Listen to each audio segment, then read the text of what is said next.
అందరికీ అందరూ ఎలా ఉన్నారు? ఈరోజు రాయలసీమ స్పెషల్ ఉగ్గాని అయితే తయారు చేసుకుందాం అండి. ఆ ఉగ్గానికి కావాల్సిన పదార్థాలు, ఆ ఉగ్గాని ఎలా చేసుకోవాలో చూసేద్దాం. వచ్చేసేయండి. మనకు కావాల్సిన ఐటమ్స్ మరమరాలు. ఇక్కడ నేను 3 గ్లాసుల వరకు తీసుకున్నానండి.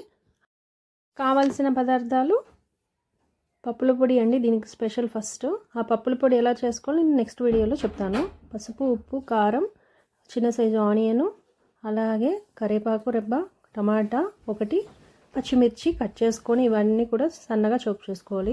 ముందుగా మరమరాలన్నీ కూడా వాటర్లో వేసేసుకొని నానబెట్టుకోవాలండి 1 మినిట్. ఆ తర్వాత ఇదంతా ఇలా పిండేసుకొని పక్కకు పెట్టుకొని కడాయి అయితే పెట్టుకొని 1 to 2 స్పూన్స్ ఆయిల్ అయితే వేసేసుకోవాలి.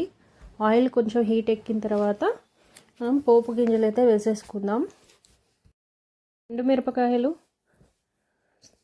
స్పూన్ జీలకర్ర, అలాగే ఆవాలు. ఇప్పుడు ఇలా కూడా చేసుకొని తినొచ్చండి, చాలా బాగుంటుంది ఉగ్గాని.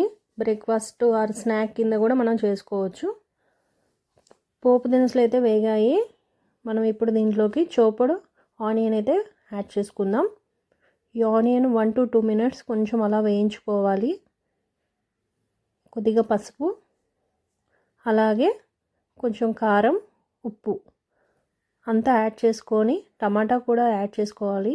ఈ టమాటా కొద్దిగా మగ్గాలి. ఒక 1 to 2 మినిట్స్ ఇలా మగ్గపెట్టిన తర్వాత దాంట్లో మనం కరివేపాకు రెబ్బను, పచ్చిమిర్చి డైరెక్ట్గా వేయకుండా ఇలా కొద్దిగా నూరుకొని కచ్చా పచ్చగా వేసుకుంటే అద్భుతంగా ఉంటుందండి. ఒకసారి ఇలా కూడా ట్రై చేయండి. మనమైతే నూరుకొని కూడా అప్పుడప్పుడు వేసుకుంటే అదొక రుచిగా ఉంటుంది. మరమరాలు అయితే యాడ్ చేసేద్దాం. ఇక సన్నగా కొత్తిమీర గార్నిష్ కోసం చాప్ చేసుకొని గార్నిష్ చేసేసుకుందాం. స్పెషల్ టేస్ట్ అని చెప్పాను కదండి, ఆ స్పెషల్ టేస్ట్ వల్లే మనకి ఉగ్గానికి టేస్ట్ వస్తుంది. అదే పప్పుల పొడి. ఆ పప్పుల పొడిని కూడా మనం 1 to 2 స్పూన్స్ అయితే యాడ్ చేసుకుందాం. ఇది మీ క్వాంటిటీని బట్టి, మీ టేస్ట్ని బట్టి వేసుకోవచ్చండి. ఈ పప్పుల పొడి అనేది చాలా టేస్ట్గా ఉంటుంది. ఇది మామూలుగా మనకి రైస్లోకి కూడా బాగుంటుంది. దాని రెసిపీ ఎలా చేయాలని నేను నెక్స్ట్ వీడియోలో ఖచ్చితంగా చెప్తాను. ఈ పప్పుల పొడి, ఈ కొత్తిమీర కూడా అంతా వేసుకున్న తర్వాత బాగా కలుపుకుంటే టేస్టీగా యమ్మీగా మనకైతే రెడీ అయిపోయిందండి. కొద్దిగా నిమ్మకాయ అయితే పిండేసుకొని వేడిగా పుల్లగా అద్భుతంగా ఉంది. చాలా బాగుందండి. ఒకసారి మీరు కూడా ట్రై చేయండి.